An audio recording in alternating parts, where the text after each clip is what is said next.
তুমি জানো ছেলেটি তোমার প্রতি দুর্বল, তাই তো তুমি ছেলেটিকে ইচ্ছে করেই বারবার অবহেলা করে যাচ্ছ। ছেলেটা কিছু বলতে পারে না, কারণ তোমাকে হারানোর ভয় তার মাঝে সব সময় কাজ করে। ছেলেটার ফোন রিসিভ না করে তুমি আনন্দ পাও, সে ফোনের উপর ফোন দিয়ে যায়, তাতে তোমার কিছু যায় আসে না। তুমি ফোনটা সাইলেন্ট করে আবার ঘুমিয়ে পড়ো।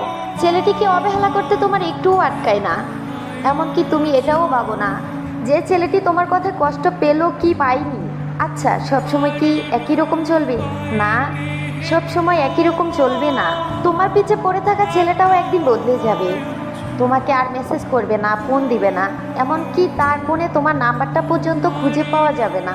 যাকে অসংখ্য অজুহাত দিয়ে দূরে সরে রাখতে, দেখবে একদিন এমন সময় আসবে যখন তুমি একটা বার হ্যালো বলার মতো সুযোগটাও পাবে না। প্রত্যেকটা মানুষের জীবনে একটা সুযোগ আসে। তোমার সুযোগ ছিল ছেলেটিকে ভালোবেসে বুকে জড়িয়ে রাখার,